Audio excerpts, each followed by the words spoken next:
ages ago, there was a subscriber on this channel who kept requesting that I start a series looking at legendary teams from throughout the history of football. Barcelona 2009 to 2011, Real Madrid 1955 to 1960, Hungary's golden generation, you get the idea.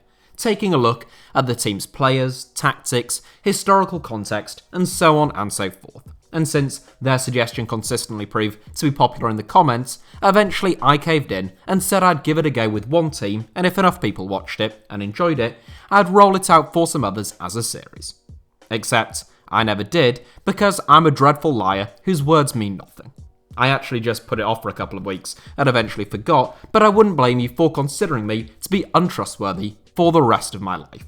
Many months on though, and today I'm sort of going down that route, since I've decided to make a video taking a fairly in-depth look at how England managed to win the 1966 FIFA World Cup. To be clear, I'm not suggesting that England's 1966 World Cup winning team is one of the greatest teams of all time, such as those mentioned earlier on. I don't even think they were the greatest England team of all time, though obviously they are the only one to have won the World Cup. Growing up, I always had a bit of a fascination with England's World Cup win, by virtue of the fact that I was a big football fan, I'm English, and it is the only major trophy that we have ever won. My apologies go to the British Home Championship, the Roos Cup, and the FIFA Fair Play Trophy. I used to have a VHS tape of the 1966 World Cup final between England and West Germany, which I watched on the tiny television in my bedroom, which had a built-in VHS player, until YouTube came along, and suddenly you could watch the full match in full colour. My VHS was only in black and white. To anyone born post-2000, I probably sound about 85 years old. I'm only 25, technology just made some pretty radical innovations whilst I was still growing up. So the 66 World Cup always held a special mystique to a 12 to 13 year old Alfie. It was distant enough that I couldn't just ask my dad about it, he was only 2 at the time, but not so distant that it seemed like it was from another world. The likes of Bobby Charlton and Gordon Banks were familiar faces in sports coverage, telling the tales of that fateful World Cup, and as England's supposed golden generation of the 2000s repeatedly came up short at world football's most prestigious tournament, England's crowning achievement just seemed to grow ever more impressive. But just how did England actually win the World Cup, at a tournament which perhaps had more all-time legends of the game present than any other World Cup finals, either before or since? Relax, get comfortable, and join me on a journey back in time in a tale of injuries, controversies, and ghost goals to the only World Cup in which football really did come home, to the country in which the sport was codified and stayed there after Bobby Moore lifted the Jules Rimet Trophy in front of almost 100,000 people at Wembley Stadium. England have always had an unusual relationship with FIFA, and with the World Cup. The British Football Associations joined FIFA in 1905, but left after World War I due to FIFA refusing to exclude the Central Powers from the organisation during the conflicts. They rejoined in 1924, but it would be short-lived. In 1928, all 4 British nations withdrew from FIFA over a dispute surrounding the payments of amateur players, in an exile that would span for the next 18 years. England, therefore, missed the first 3 World Cups in 1930, 1934, and in 1938, rejoining FIFA shortly after the end of World War II in 1946.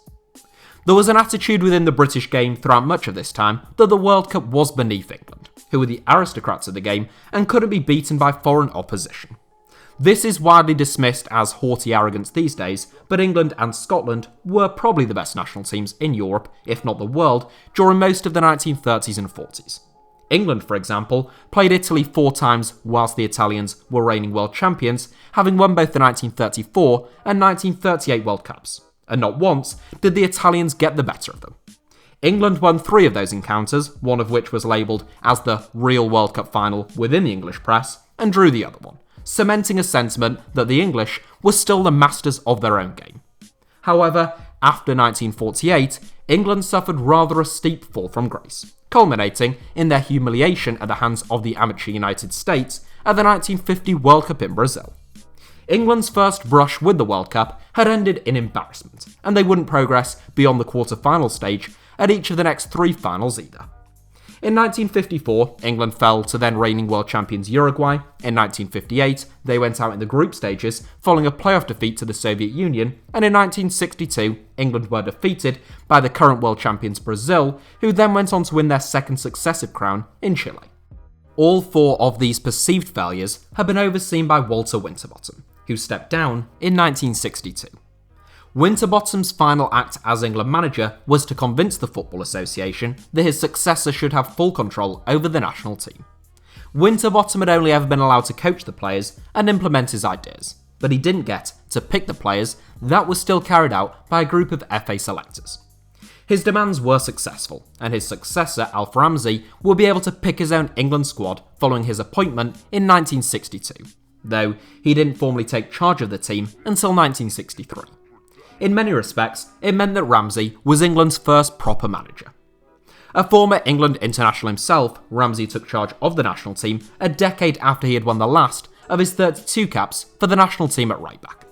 At club level, Ramsey spent the majority of his career at Tottenham Hotspur, where he had been influenced by the management style of Arthur Rowe. Tottenham played a pivotal role in developing football philosophies in England at the time, and alongside Bill Nicholson and Vic Buckingham, Rowe himself had been inspired by the teachings of longtime Spurs boss Peter McWilliam. During Ramsey's time playing under Rowe at Tottenham, Spurs pioneered the push-and-run style of football, which was based upon fluid movement and frequent passing of the ball at pace, almost like an early form of tiki-taka.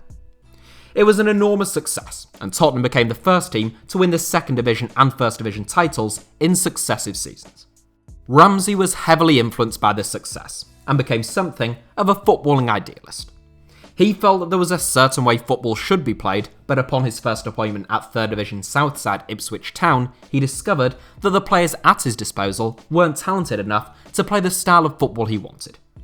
Over the next few years, Ramsey went from being a football idealist to being a footballing pragmatist, and Ipswich's often direct and almost Route 1 approach would eventually make them First Division champions, and make Ramsey the most celebrated coach in the country. Before he had even taken charge of his first match as England boss though, Ramsey was dealt a pretty devastating blow. Whilst driving along Blackpool Promenade, Johnny Haynes' sports car had been blown into the path of an oncoming vehicle, breaking bones in both of his feet and wrecking his knee. Haynes returned to action for Fulham after about a season out on the sidelines, but he never won another cap for England. He was considered the star of the national team at the time, along with Jimmy Greaves, and would be a bitter blow for Ramsey's World Cup ambitions. Haynes had been expected to captain England at the finals, and this wasn't the first blow the national team had been hit with. Back in 1958, the Munich air disaster had resulted in the deaths of some of England's most talented players, including Duncan Edwards, who likely still would have been England's starman by 1966, having been killed at the age of only 21. Alf Ramsey remained confident, however. Having been announced as the 1966 World Cup hosts 6 years earlier, there was plenty of excitement in the build-up to the finals, and upon his appointment, England's new boss boldly declared to the press that "we will win the World Cup." One of his first decisions was to appoint Bobby Moore as England captain. Having just turned 22, Moore became the youngest captain in the history of the national team, and he had only won his first cap in 1962. Following his bold declaration, England lost 2 and drew 1 of Ramsey's first 3 games in charge, getting knocked out of Euro 1964 qualifying. England was still playing the WM formation when Ramsey took charge, but he quickly changed that. The new England boss switched to playing a flat back 4, or sometimes even a back 5, with Nobby Stiles playing in that old school halfback role in front of the new breed of centre-backs. In 1965, Ramsey called up Bobby Charlton's brother Jack, who immediately formed an excellent centre-back partnership alongside Bobby Moore. The traditional WM deployed 2 out-and-out wingers with 2 inside forwards, who operated like modern-day attacking midfielders. During the 1940s, many of England's best players had been wingers, most famously the pairing of Tom Finney and Stanley Matthews. Ramsey found himself blessed with players in the middle of the park though, and didn't have any of that star power resembling the likes of Matthews and Finney available to him on the flanks.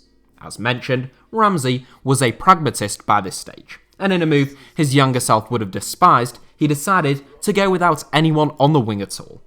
The former Ipswich boss blamed England's defeat to Brazil at the 1962 World Cup on a lack of support offered by the nation's wide players, claiming that the team was effectively defending with 9 men out of possession. Instead, Ramsey wanted 11 men who could contribute to all phases of play. For months before the World Cup, Ramsey had been experimenting with a new 4-4-2 formation, which we might call a 4-1-2-1-2 today. Built around a midfield diamond, it would eventually form the beating heart of Ramsey's England team, with Styles doing the dirty work at the base, Ball and Peters covering acres of ground in the middle of the park, and Bobby Charlton driving the team forward from attacking midfield. So cautious was Ramsey about keeping his new system secret that he didn't deploy it until England's final warm-up game, a 1-0 win against Poland. There were no easy groups at the 1966 World Cup, but England's looked particularly tough, drawn alongside Uruguay, Mexico and France. The tournament's curtain opener wasn't one for the neutrals. England drew 0-0 with Uruguay, and the drab affair left domestic and international audiences questioning why Ramsey seemed so confident about his team's chances of winning the tournament. Ramsey hadn't yet completely abandoned wingers, instead playing a sort of lopsided midfield diamond, with John Connolly pushed out wide against Uruguay and Terry Payne fulfilling that role against Mexico. England were much improved against Mexico, though they still required a trademark long-range effort by Bobby Charlton just to break the deadlock before going on to win 2-0. By the time England came up against France in their final group game, their qualification for the knockout rounds was already secure, but victory would be required to secure top spot ahead of Uruguay. England's final group game would be a bitter fight against a France team whose fate had already been sealed. A Roger Hunt double secured England's place at the top of the group, but the game was most notable for two challenges. One by Joseph Bonnell on Jimmy Greaves, and the other by Nobby Stiles on Jacques Simon. Both went unpunished by the referee, but were not without consequence. Bonnell's tackle on Greaves, a raking of the studs down the Tottenham striker's shins, caused a gash so severe it required 14 stitches and was expected to rule Greaves out of the rest of the World Cup. It's difficult to overstate how big of a blow this was to the England team. Though Greaves was yet to score at the finals, he remained England's talisman, and one of the best centre-forwards in the entire world. Where Brazil had Pele and Portugal had Eusebio, England had Greaves. He had averaged almost a goal a game for the national team up to that point, and had no obvious replacement. Nobby Stiles, meanwhile, had not been sent off for his tackle on Simon, but even the most partisan of England fans could see that he ought to have been. Renowned for his robust approach to the game, the FA called for Ramsey to drop Stiles for the rest of the tournament in light of the challenge, a request Ramsey emphatically refused. If Stiles goes, so do I, he declared. So Stiles remained. A hard-tackling, no-nonsense defensive midfield anchor, Stiles stood at just 5'6", hence why I once heard him nicknamed Nobby, bite your ankle Stiles. A younger Ramsey would have considered his approach to be despicable, but the pragmatic Ramsey considered it to be essential if England had any chance of winning the tournament. The group stages had already seen two very notable casualties: Italy and Brazil. World champions in 58 and in 62, Brazil were the favourites going into the 66 World Cup. Meanwhile, Italy's star-studded young squad, boasting the likes of Giacinto Facchetti, Sandro Mazzola and Gianni Rivera, had entered the tournament full of hope, only to be stunned by World Cup newcomers North Korea, who the English public quickly took a shine to. Brazil, and the South Americans generally, were outraged by the aggressive tackling that was permitted at the finals in England. Pele was essentially kicked out of the tournament and was left so distraught following his injury 4 years earlier in Chile as well that he told the press he didn't want to play in the World Cup anymore, since he would always receive the same treatment. Next up for England would be Argentina, and Alf Ramsey had to find a replacement for Jimmy Greaves. He started Geoff Hurst, who had only registered his international debut earlier in 1966, but entered the World Cup off the back of a sensational season at West Ham United. Hurst was no Greaves. He would be the first to admit, but he was at the absolute peak of his powers at the perfect moment in time.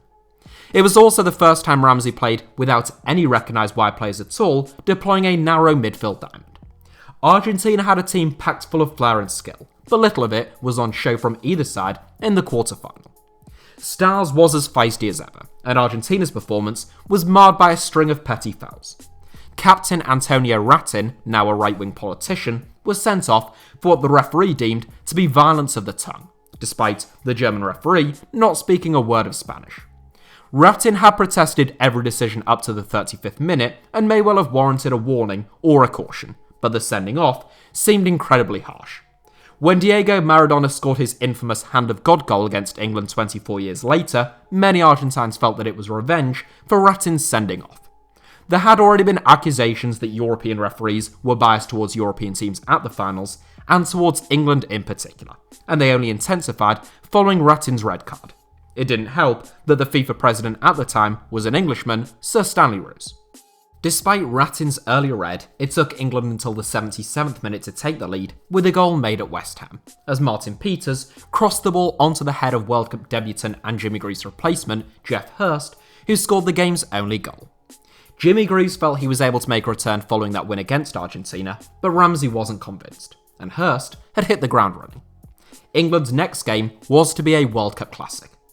Portugal had already conquered Brazil in the group stage and come back from 3-0 down against North Korea in the quarter-finals. In Eusebio, they had the golden boot wrapped up, but the game was always likely to be a clash of two midfields, and of two midfielders in particular, Bobby Charlton and Mario Coluna.